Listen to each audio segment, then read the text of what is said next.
ഒരു വർഷമെന്ന് പറഞ്ഞാൽ ഗംഭീരമായിരുന്നല്ലേ? വാർത്താ വർഷമെന്ന് പറഞ്ഞാൽ സംഭവ ബഹുലമായിരുന്നു മലയാളിക്ക്. വയനാട്ടിലുണ്ടായിരുന്ന ഉരുൾപൊട്ടൽ ദുരന്തമായിരുന്നു അതിൽ നമുക്ക് ഏറ്റവും കൂടുതൽ വേദനയുണ്ടാക്കിയ ഒന്ന്. ഷിരൂരിൽ നമ്മൾ അർജുന് വേണ്ടി നടത്തിയ തെരച്ചിൽ, കാത്തിരിപ്പ്, അതൊക്കെ നമുക്ക് ഒരിക്കലും മറക്കാൻ കഴിയുന്നതല്ല.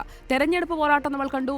രാഷ്ട്രീയത്തിനും ഒട്ടും കുറവില്ലായിരുന്നു. എന്തൊരടിയായിരുന്നു. മലയാളികളുടെ പ്രിയപ്പെട്ട എഴുത്തുകാരൻ MTക്ക് വിട പറഞ്ഞുകൊണ്ടാണ് നമ്മൾ 2024 ബൈ പറയുന്നത്. ജൂലൈ 30 പുലർച്ചെ വയനാട്ടിൽ പ്രകൃതിയുടെ സംഹാര താണ്ഡവം. 300-ലധികം പേരുടെ ജീവനെടുത്ത ചൂരൽമല മുണ്ടക്കൈ ഉരുൾപൊട്ടൽ ഈ നൂറ്റാണ്ടിന്റെ തന്നെ നോവായി മാറി.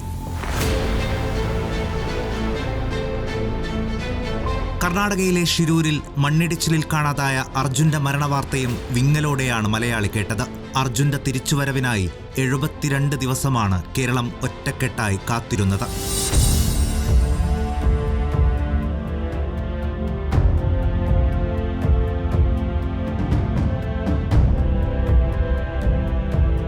തീപാറും ലോക്സഭാ തെരഞ്ഞെടുപ്പ് പോരാട്ടത്തിൽ UDFന് 18 സീറ്റിന്റെ മിന്നും ജയം.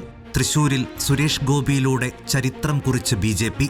ആലത്തൂരിലെ മാത്രം ജയത്തോടെ കനലൊരു തരിയായി K രാധാകൃഷ്ണൻ. വയനാട്ടിൽ രാഹുലിനു പകരം പ്രിയങ്കയുടെ മാസ് എൻട്രി.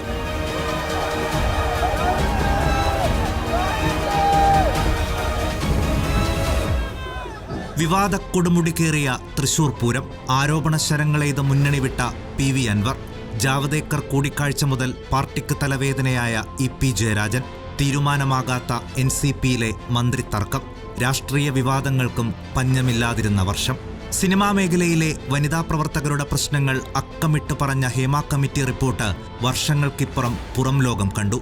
കണ്ണൂർ ജില്ലാ പഞ്ചായത്ത് പ്രസിഡന്റായിരുന്ന PP ദിവ്യയുടെ ആരോപണത്തിന് പിന്നാലെ ജീവനൊടുക്കിയ മുൻ ADM നവീൻ ബാബു. റാഗിങ്ങിന് പിന്നാലെ പൂക്കോട് വെറ്റിനറി കോളേജിൽ ജീവനൊടുക്കിയ 2ാം വർഷ വിദ്യാർത്ഥി സിദ്ധാർത്ഥ്.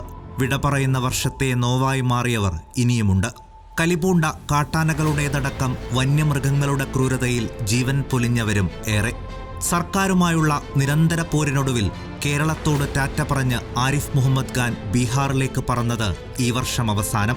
ഒടുവിൽ കഥകളുടെ പെരുന്തച്ഛൻ MTക്ക് യാത്രാമൊഴി നൽകിയാണ് 2024 അവസാനിക്കുന്നത്. ഓർമ്മയായവരുടെ പട്ടികയിൽ ഇനിയുമുണ്ട് നിരവധി പേർ. ഇനി ഏറെ പ്രതീക്ഷയോടെ 2025 വരവേൽക്കുകയാണ് ഓരോ മലയാളിയും. News desk reporter.